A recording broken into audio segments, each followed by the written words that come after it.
Ambassador Zixathala's 6 eyes widened in disbelief as she reviewed the tactical reports flooding her neural interface.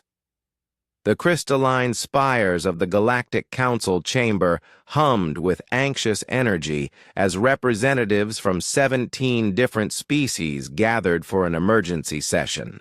The humans had done it again. "This is unprecedented," she whispered to her aide, a nervous Vorthon whose gill slits fluttered with stress. "They've violated the accords of civilized warfare in ways we never thought possible." The holographic display at the center of the chamber flickered to life, showing the recent battle at the Kepler 442 system.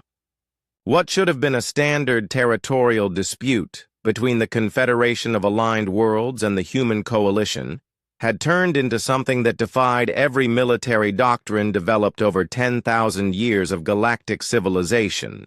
General Kethvar of the prestigious Altarian War College stood at attention, his 4 arms gesturing emphatically at the display. "Honored delegates, what you are about to witness represents a fundamental breakdown of military logic itself." The first violation appeared on screen, human vessels moving in chaotic, seemingly random patterns. No formation, no coordination. Ships breaking away from their fleet to pursue individual targets across impossible distances. According to the tactical harmony doctrine established in 3847 GS, all civilized species conduct warfare through coordinated fleet movements, Kethvar explained, his voice heavy with bewilderment. Order, predictability, honor. The display zoomed in on a single human destroyer, the UCS Relentless, as it suddenly accelerated toward an enemy dreadnought 10 times its size. Instead of engaging at maximum weapons range as doctrine demanded, the tiny vessel dove directly into the dreadnoughts. "Defensive perimeter, watch closely," Kethvar continued. "This human captain, one Sarah Chen, does something that our war computers classify as tactically impossible." The destroyer spun in a complex maneuver that violated every principle of space combat, using its own engine exhaust to blind enemy sensors while simultaneously launching torpedoes in 3 different directions. The projectiles weren't aimed at the dreadnought's critical systems, as any rational commander would do. Instead, they targeted what appeared to be random hull sections. Zixthala's secondary brain processed the data streams. "Those torpedo impacts, they're creating stress fractures along non-critical structural points. Why would they—" Her question was answered as the human ship suddenly reversed course, accelerating away from the dreadnought just as the seemingly random damage created a cascade failure. The massive vessel tore itself apart under the stress of its own maneuvers, its superstructure unable to handle the compromised integrity points. "Impossible," breathed Elder Noxtar of the Strategic Council. "Our models show a 0.004% probability of such an outcome.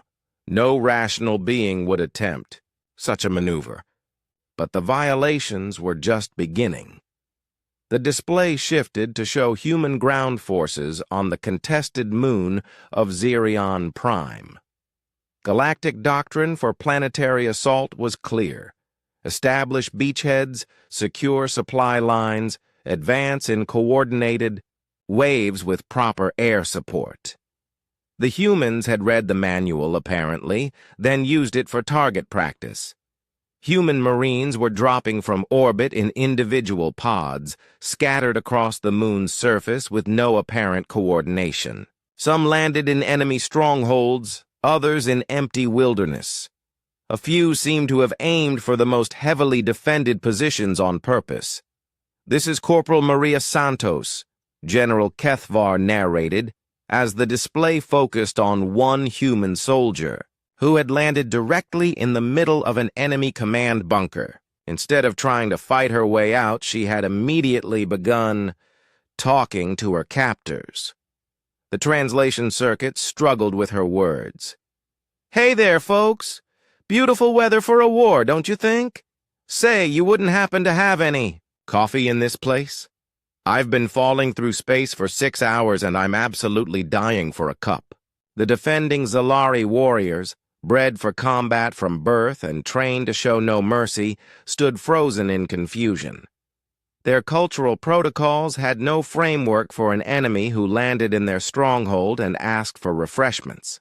While they debated how to respond, Corporal Santos had somehow convinced them to let her use their communication array just to call home and let her mom know she was okay. 3 minutes later, human orbital bombardment coordinates had been transmitted to every coalition vessel in the system. The Zalari base was gone within minutes, along with Santos, who had somehow managed to convince her guards to evacuate with her to a safe distance to watch the fireworks. "The psychological profiles make no sense," reported Dr. Veltara, the Council's chief xenopsychologist. "Humans appear to possess a form of cognitive flexibility that our models cannot predict. They adapt their behavior in real time, abandoning proven strategies for untested approaches based on intuition." The display showed more examples. Human pilots who turned off their targeting computers and shot by feel, achieving impossible accuracy rates. Human commanders who deliberately split their forces to confuse enemy AI systems that expected logical troop concentrations. Human engineers who modified their weapons during combat, creating entirely new classes of armaments that existing defense systems couldn't recognize. They're not following any doctrine because they're inventing new ones every few minutes, Zixthala realized. Their entire species appears to be tactically improvisational. Elder Noxtar's mental tendrils writhed with distress. But how can they coordinate without proper protocols? How can they maintain unit cohesion when every individual acts independently? The answer came in the form of intercepted human communications during the battle.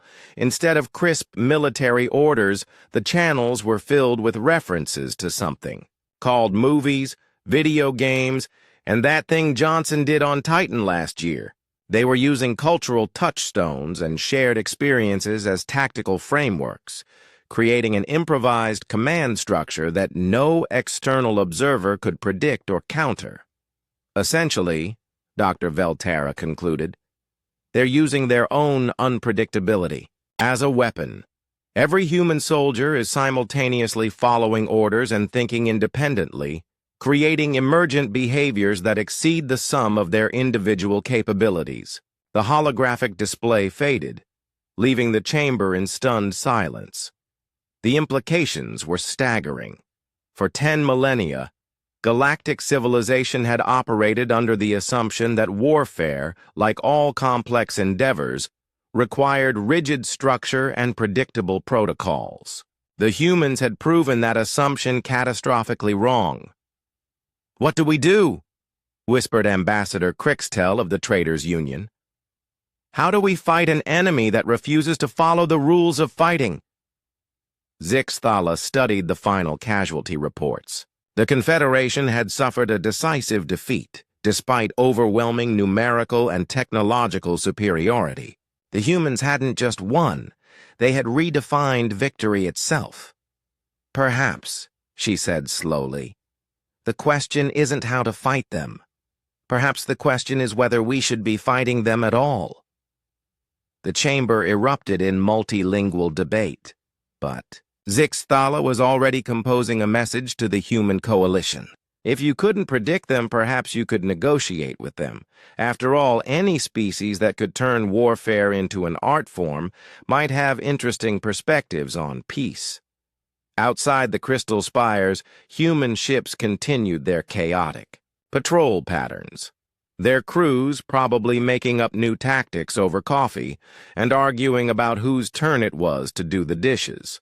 Somehow, that thought was both terrifying and oddly reassuring. The galaxy had just learned that the most dangerous enemy wasn't the one with the biggest guns or the best technology.